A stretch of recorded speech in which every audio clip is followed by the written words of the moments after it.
All right, good to see everybody. It's great to be home. But we had a great practice today. I wasn't that hot, but guys got after. I thought we practiced fast and started. This is a big week for us, kind of molding our team here before we play Cleveland, and then we'll move forward from here. Important to get Connor Williams out there, start getting a look at him in practice setting. Yeah, like I said, we had a plan for him to ramp him in, and it's good to see him get a few reps today, and hopefully we'll keep that process growing as we head towards the season. What did the film show you? I know it looks like you've implemented it, but what did the film show you from the game? I think it was consistent from what we said after the game. There's a lot of room for growth, which is an optimistic way of saying there's a lot of things that we screwed up, and if you look at it positive, it's like good. All right, we know what we got to work on. Let's get after it. But time's ticking. There's a sense of urgency behind it. We got to make some of these things, make some of these mistakes go away as we move forward. The guys know that, and expect some big time jump here this week. What did you think of Christian? I thought he looked good. I thought AB played well. I thought Christian played well. They got a great battle going. But I was pleased with the crew that started out the game. How did Bradford respond last week when he didn't start the second day of practice? AB's been a pro about it. Just commend his attitude. I think you've seen he stacked a couple good practices and some good reps throughout the game. So, but we're still in it right now. So, the competition's yet to be settled. How encouraged are you on third down conversion on both sides of the ball in terms of the trends throughout the preseason? Well, I'm pleased with where we were on offense. Defensively, not so much. I don't know what the actual numbers were. I think they're like 30-something%, but you don't count penalties. And then I think there's another stat like they converted like 4 of 7 third and 10 pluses, which is like a huge no-no. So we looked at our execution in those situations. You can't be getting man penalties on third and long in the fringe area. So there's a lot of room for growth on defense. I thought we took a step back this week. So we got to improve in that area moving forward. On Bradford, there was a play that you may have shown in the team film when he stuffed the pulling tight end in the hole. And I'm sorry, I'm sorry, Bradford. Derick Hall. Yeah. Okay. Derick Hall. I was thinking Bradford. I was trying to put the play together, and I was like, wait a minute. That happened on. Yeah. No, when Hall breaks down a tight end or a lead blocker like that, how much of an example is that exactly what you needed outside linebacker? That's just talk about how the style of how we want to play. That's it right there. Art of contact, all the above. Just an all-time great play from him, and just talking about how you just eliminating space. That's probably the best way to do it. Is just knock the guy out. Hey coach, this is your first road trip, and the first 34 years for the Seahawks, they've only won 40% of their 10 a.m. games. Under Pete Carroll, they won 60%. I'm curious if you learned anything from traveling from Seattle this first time, and anything you'd pick up from Pete Carroll. Well, I was very well aware of that stat, and I commend everybody involved in how they've done it around it, done it at a high level, and we're trying to implement a lot of the same methods that they've done in terms of when we're traveling, the sleep schedules, things like that. So, hopefully we keep the trend going, and hopefully we improve on it. Back to Derick Hall, how have you seen him? He talks about the pass rush being somewhere he wants to grow the most from last year. Have you seen him improve as a pass rusher? Well, I'm glad that he's improved his entire game as a football player, and then you can play him all 3 downs. His fastball is power on the edge, so use it.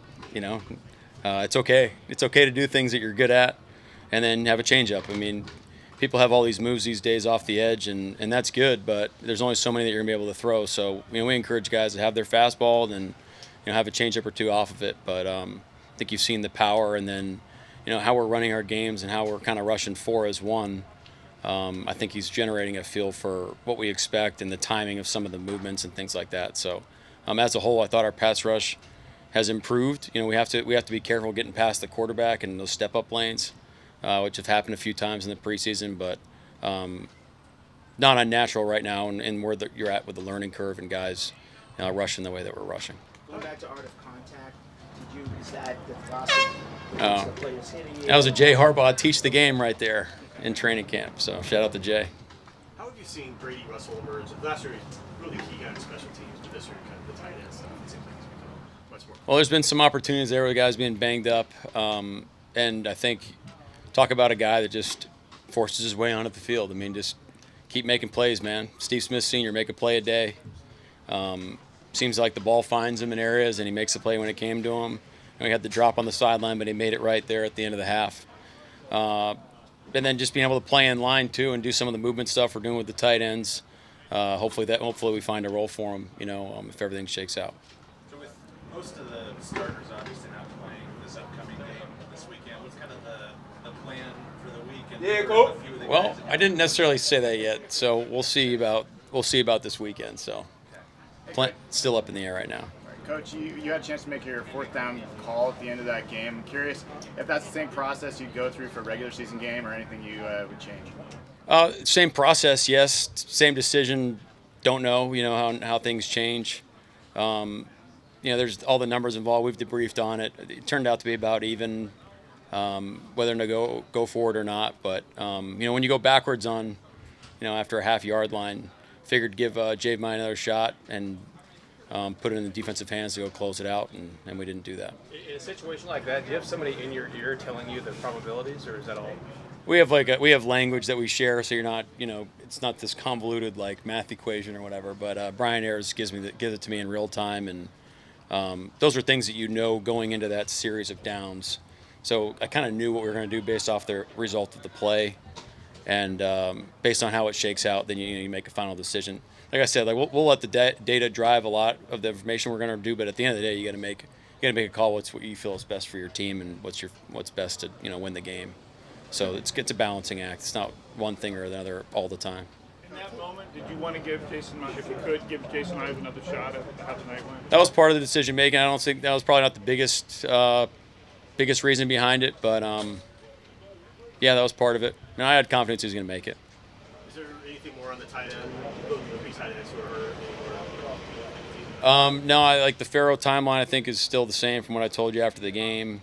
I don't think anything else has changed. In that vein, what are you seeing from Brady Russell, the opportunity he has? Yeah, anytime you get more reps, especially you kind of club up there with the ones, and show what you can do. Those are valuable reps. So treat them like gold and take advantage of them, and Brady's done that. So expect him to keep doing it. You've gotten some live reps in the return game. Where do you feel like you're at in those competitions for punt and kick return? Oh yeah, that's a great question.